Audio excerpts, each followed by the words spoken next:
आप सभी का स्वागत है मेरे YouTube क्लासेस पे। आज हम लोग कुछ इंपॉर्टेंट क्वेश्चंस करेंगे ज्योमेट्री के, जिसमें हम कुछ बेसिक कंसेप्ट जानेंगे कैसे इन क्वेश्चनों को सॉल्व करेंगे। तो चलिए हम स्टार्ट करते हैं इन क्वेश्चनों को।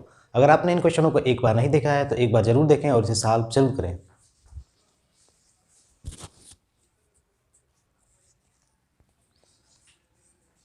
जैसा कि आप सभी ने क्वेश्चन देखा होगा और सॉल्व भी किया होगा, तो चलिए हम स्टार्ट करते हैं।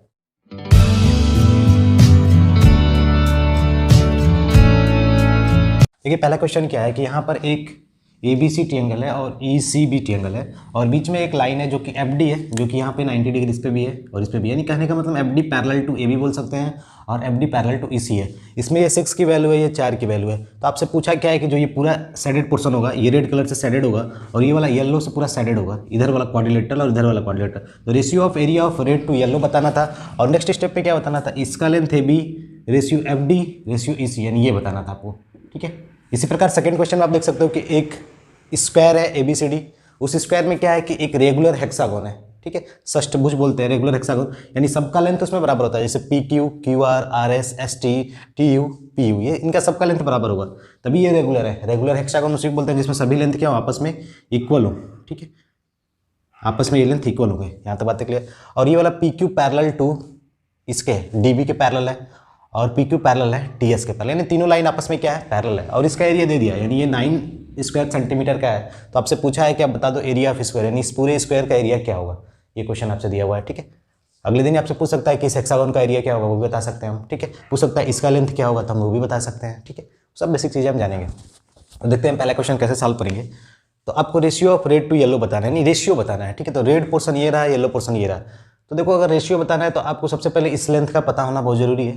ठीक है, क्यों? क्योंकि अगर मान लो तुम देखो, अगर ये 6 है ये 4 है, तो ये दोनों ट्रायंगल तो सिमिलर है। क्यों सिमिलर है आप समझ रहे हो? क्योंकि ये पैरेलल लाइन है, यहाँ पर ये वर्टिकल अपोजिट एंगल, ये अगर x डिग्री है तो ये भी क्या होगा, x डिग्री होगा। यानी कहने का मतलब ये दोनों सिमिलर है। सिमिलर है तो इनका एरिया भी क्या होगा, किस रेशियो में बटेगा आपको मालूम है। यहाँ 6 है, ये 4 है, 6 4 को हम छोटा करेंगे 3 और 2, यानी 9 यूनिट्स का एरिया इसका होगा और इसका एरिया 4 यूनिट का। कैसे हो गया? क्योंकि आप जानते हो जब भी दो ट्रायंगल सिमिलर होते हैं तो उनका करस्पॉन्डिंग साइड के स्क्वायर के बराबर उनका एरिया का रेशियो हो जाता है। ये 6 है, ये 4 है, तो इनका हम डिवाइड कर सकते हैं। 2 3 6, 2 दूनी 4, तो तितली के 9, 2 दूनी के 4। ठीक है, इनके करस्पॉन्डिंग साइड के स्क्वायर के बराबर रेशियो हो जाता है। ठीक है, तो हम बोल सकते हैं ये 9 यूनिट्स का है, ये आपका 4 यूनिट्स का है। इतनी बातें क्लियर। अब बात आती है 9 यूनिट्स 4 यूनिट का तो हो गया, लेकिन हमें कैसे पता होगा कि ये इसका एरिया क्या होगा, यानी इसका एरिया कैसे पता करेंगे? तो इसके लिए हमें क्या पता करना चाहिए, हमें सबसे पहले इस वाले पोर्शन को लाना बहुत जरूरी है, यानी ये लेंथ क्या होगी। ठीक है, इसको पता करना बहुत जरूरी है। ठीक है, क्योंकि आप देखोगे ना कि ये छोटा वाला जो ट्रायंगल है ना, इस बड़े वाले से सिमिलर है। कैसे सिमिलर है आप देख सकते हो, ये एंगल C छोटे वाले में भी है और यही एंगल C इस बड़े वाले ट्रायंगल में भी है, यानी कॉमन एंगल हो गया। यहाँ पे 90 डिग्री इस छोटे का है तो बड़े का भी 90 डिग्री है। इस प्रकार ये छोटा वाला ट्रायंगल बड़े वाले से क्या हो गया, सिमिलर हो गया, ये सिमिलरिटी के द्वारा। ठीक है, इसी प्रकार आप ध्यान से देखो तो ये वाला ट्रायंगल है ना, इस बड़े वाले से सिमिलर हो गया। क्यों? क्योंकि यहाँ पर जो एंगल है B, वो भी इस छोटे वाले के लिए है, फिर ये B इस बड़े वाले के लिए भी, यानी इसी B के लिए भी है। और यहाँ पर एक एंगल 90 है तो यहाँ पर भी क्या है, एक एंगल 90 है। बातें क्लियर? तो कहने का मतलब ये जो छोटा वाला ट्रायंगल है ना, इस बड़े वाले से क्या है, सिमिलर है। क्यों सिमिलर है? क्योंकि आप समझ रहे हो ये सिमिलरिटी के माध्यम से। ठीक है, तो ratio of area of red to yellow पूछा, यानी रेड और येलो पोर्शन का क्या होगा। ठीक है, तो चलो हम निकालते हैं कैसे सॉल्व करें। तो आपको ये मालूम होना चाहिए कि जब ये ऐसे होता है, यानी तीनों लाइन पैरेलल और यहाँ पर 90 डिग्री, तो एक फार्मूला होता है जो बीच का निकालता है। तो बीच वाले वैल्यू क्या होती है, 1/FD equal to 1/AB plus 1/FC। इसका भी प्रूफ होता है, आप प्रूफ देख सकते हो कि इसका प्रूफ हम ये बड़ा वाला ट्रायंगल और ये ट्रायंगल सिमिलर दिखा के प्रूफ वगैरह करते हैं। ठीक है, तो वो हमें जानना नहीं, सीधे हमें FD निकालना है। तो FD के लिए फार्मूला हो जाएगा, तो आप FD को अगर थोड़ा छोटा कर देते हम लोग, देखो AB plus EC/AB into EC। अब जैसे प्लाट दें, यानी FD इक्वल टू क्या हो जाएगा, AB into EC upon AB plus EC। ठीक है, तो AB ये रहा, EC ये रहा, 6 चौके 24 अपॉन AB प्लस EC, यानी 6 4 10, यानी कहने का मतलब 2.4 के बराबर इसकी लेंथ होगी, 2.4। ठीक है, तो 2.4 का ये लेंथ हो गया। यहाँ तक बात है क्लियर? आप 2.4 को लिख सकते हो 12/5। ठीक है, यहाँ तक बात है क्लियर? 12/5 सेंटीमीटर का ये लेंथ हो गया। ये 6 का है, ये 4 का है। अब आपसे पूछा क्या है कि ratio of red to yellow. तो देखो इसका एरिया 9 यूनिट है, इसका यूनिट 4 यूनिट है। अगर आप ध्यान से देखो, जो ये वाला ट्रायंगल है ना, ये वाला ट्रायंगल, इसका एरिया किस बात पर डिपेंड करेगा। तो अगर मैं बोल दूँ कि ये बड़ा वाला जो आपका ट्रायंगल है ऐसे, ठीक है, बड़ा वाला, तो इसका जो एरिया होगा, ये एक लाइन है जो कि हम सेबियन बोलेंगे। ठीक है, इसका एरिया इस बेस पे इतने पर डिपेंड करेगा। ठीक है, फिर इतने वाले बेस पे डिपेंड करेगा, आप समझ सकते हो।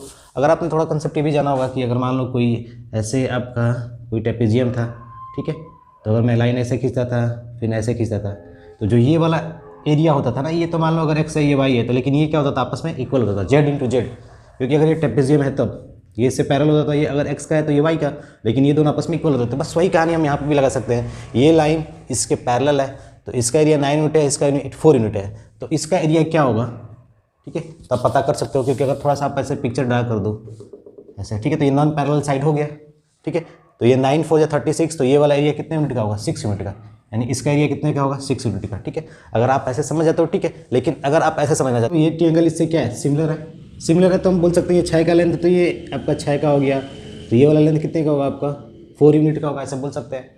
अब 6 को आप छोटा भी कर सकते हो क्योंकि कटने वाला है, तो 3 यूनिट्स का, ये 2 यूनिट्स का बोल सकते हैं ऐसे। तो 3 यूनिट्स पे एरिया कितनी है, 9 की है, तो 2 यूनिट्स पे एरिया कितनी होगी, 2 किसके लिए होगा, पूरा इसके लिए होगा, ये 3 यूनिट्स इस ट्रायंगल के लिए पूरा होगा। तो आप जानते भी हो कंसेप्ट एक कि अगर कोई ट्रायंगल्स है, अगर मैं लाइन ऐसे खींच दूँ तो जो एरिया होता है ना, ये अगर ए पार्ट है ये बी पार्ट है, तो इसका एरिया भी ए यूनिट होगा, ये भी क्या होगा, बी यूनिट्स होगा। तो अगर ये 3 का लेंथ है यहाँ से यहाँ तक, ठीक है, तो इसका एरिया 9 है, तो तितली का 9, ठीक है, 3 हो गया, और 2 यूनिट्स का ये 3 दूनी 6 है, तो मैंने ये बोला ये 6 का होगा, तो आपका इसका एरिया कितना हो गया, एफ सी बी का 6 यूनिट, यहाँ तक बातें क्लियर, यानी ये 6 यूनिट आपका हो गया, ठीक है।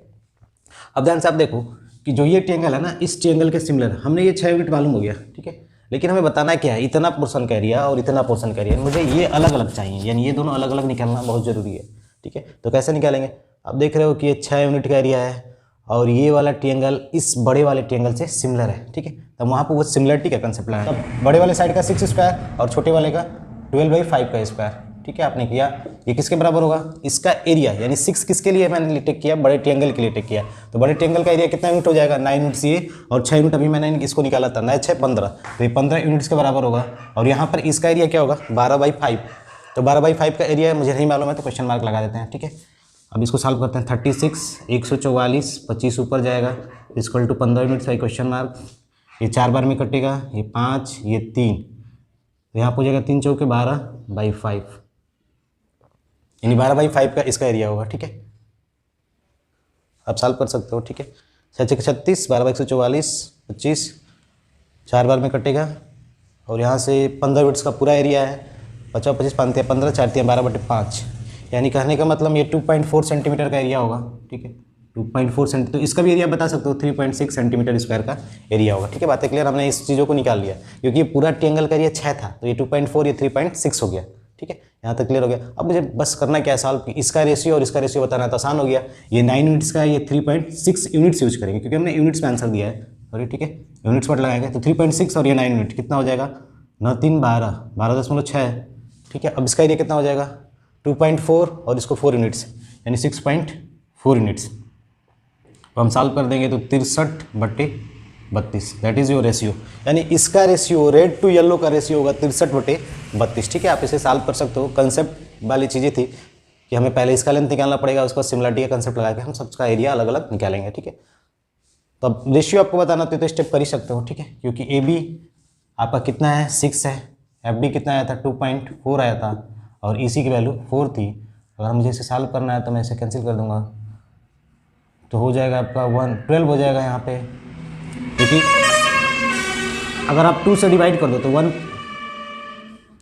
क्योंकि अगर आप 2 से डिवाइड करो तो 1.223, फिर डेसिमल हटाने के लिए 10 से मल्टीप्लाई कर दो, ये आ गया, फिर अभी आप डिवाइड कर सकते हो 15/6/1, ठीक है, बातें क्लियर।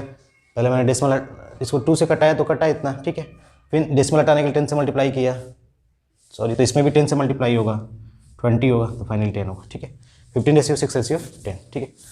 फिर इसमें क्या है कि ये वाला एरिया 9 स्क्वायर सेंटीमीटर है, ठीक है, तो आपको इस पूरे स्क्वायर का एरिया बताना है। तो आप ध्यान से देखो कि ये लाइन इसके पैरेलल है और ये एक स्क्वायर है, तो स्क्वायर में जब मतलब स्क्वायर में ये पता ही है कि यहाँ पर 90 होता है, ये भी 90 होता है पूरा, ये भी 90 होता है। और एक चीज़ देखते हैं कि स्क्वायर में जो डायगोनल्स होते हैं, यानी जो विकर्ण होते हैं, ये यहाँ पे कितना एंगल बनाएंगे 45, क्यों 45 बनाएंगे आप समझ रहे हो, क्योंकि आप पढ़े भी हो कंसेप्ट, क्योंकि ये इधर वाला ट्रायंगल्स इस ट्रायंगल से कांग्रुएंट हो जाता है। क्यों कांग्रुएंट होता है ये भी आप समझ रहे हो, एस से, ठीक है, 40-45 हो गया, तो ये लाइन इसके पैरेलल है, इसका मतलब यहाँ पे भी क्या होगा 40-45 होगा, दैट इज 40-45 का मतलब ये साइड इस साइड के बराबर हो गया, बोल सकते हैं। तो इसका एरिया क्या दिया है 9 स्क्वायर सेंटीमीटर, इसका मतलब हाफ, ये साइड अगर x है तो ये भी क्या होगा x का होगा, हाफ x स्क्वायर बोल सकते हैं, क्योंकि हाफ बेस इंटू हाइट का कंसेप्ट होगा, बेस इंटू हाइट, क्योंकि 90 डिग्री है, ये 9 स्क्वायर सेंटीमीटर के बराबर होगा। तो एक्स की वैल्यू कितनी हो जाएगी, 3√2। ठीक है, चेक कर सकते हो 3√2 क्यों होगा, क्योंकि 2 उधर जाएगा तो 9 2 18 और एक्स निकालना है, तितली के 9 दूनी 18। ठीक है, बातें क्लियर। यानी एक्स की वैल्यू कितनी आ गई, 3√2। यहाँ पे भी क्या हो गया, 3√2 हो गया। ये हम समझ गए। अब हमें निकालना क्या है कि साइड, कैसे साइड निकालना है। तो साइड निकालने के लिए थोड़ा ध्यान से देखो कि अगर मैं एक लाइन ऐसे परपेंडिकुलर खींच दूँ इस पर, ठीक है, अगर मैं खींच देता हूँ तब भी बात बन जाएगी, निकाल सकता हूँ। कैसे, यहाँ पर 45 है तो यहाँ पर भी क्या होगा, 45 होगा, और ये 90 का होगा, तब मैं उसमें निकाल सकता हूँ। लेकिन आपको ये जानना जरूरी है कि ये लेंथ क्या होगा। ठीक है, थोड़ा यहाँ पर डाउट होगा ये लेंथ क्या होगा आपका। तो आप एक लाइन ऐसे खींच दो यहाँ पे, जैसे एक 90 डिग्री पे लाइन खींचोगे तो आपको पता है कि जो ये हेक्सागोन है, रेगुलर हेक्सागोन है, तो रेगुलर हेक्सागोन में जो इंटीरियर एंगल्स होते हैं, यानी अंदर के जो एंगल्स होते हैं, वो एंगल कितना एंगल बनाते हैं, 120 डिग्री। आपके मालूम होगा 120 डिग्री बनाते हैं। अगर आप इसको बाइसेक्ट कर दो तो ये 60 का बढ़ जाएगा, तो ये वाला एंगल कितना हो जाएगा, 60 डिग्री का हो जाएगा। क्यों 60 डिग्री का हो जाएगा, आप समझ रहे हो, ये पूरा 120 है तो यहाँ पे ये 60 बनना ही है, क्योंकि बीच में एकदम बाई डिवाइड हो गया है ना। ठीक है, उसका प्रूफ भी होता है कैसे 60 हो गया, तो आप देख सकते हो। ऐसे हम लोग इक्विलेटरल बनाते हैं तो ये 60 होता है, ये 60 ऐसे बनता है इक्विलेटरल्स। ठीक है, ऐसे करके बात है क्लियर। तो 60 का होगा। तो यहाँ पर आपको क्या इसमें मालूम है, ये आपको मालूम है 3√2, यानी एक्स की वैल्यू कितनी मालूम है, 3√2। ठीक है, तो एक्स की वैल्यू 3√2 मालूम है, तो आप कह सकते हो कि मैं इसका वैल्यू बता सकता हूँ, क्या होगा इसका वैल्यू, तो आप इसका वैल्यू बता सकते हो कैसे। ये 3√2 है, ये 3√2 है, तो ये वाला नहीं निकल जाएगा, निकल जाएगा भाई, क्योंकि ये पाइथागोरस थ्योरम लगा देंगे तो ये हाइपोटेनस से निकल जाएगा। यानी ये 9 की वैल्यू हो जाएगी, 3 2 6 की वैल्यू हो जाएगी।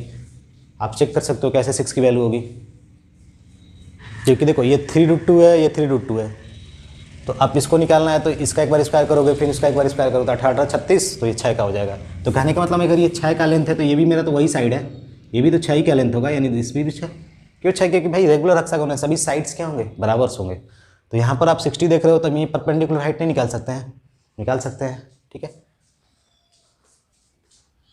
तो अगर आप ध्यान से देखो तो ये हाइट कितना होगा आपका, ये वाला, तो ये आप देख रहे हो कि 10 sin 60 लगा देंगे, तो sin 60 की वैल्यू कितनी होती है, √3/2। तो sin 60 के सामने परपेंडिकुलर अपन हाइपोटेनस, परपेंडिकुलर नहीं मालूम है, हाइपोटेनस मालूम है 6, तो यहाँ पर 3√3 हो जाएगा, यानी ये वाली हाइट आपकी 3√3 हो जाएगी। ठीक है, ये हाइट कितना हो गया, 3√3 हो गया। तो अगर आप ध्यान से देखो, अब हमें साइड निकालना है, साइड हम कैसे निकालेंगे। ठीक है, ध्यान से देखो, ये 3√3 है, तो ये वाली लाइन तो भी इससे पैरेलल है, यानी ये 3√3 है तो ये भी क्या होगा, 3√3 का होगा ये, क्योंकि ये 90 है तो भी 90 पैरेलल है, जस्ट इक्वल होंगे आपस में।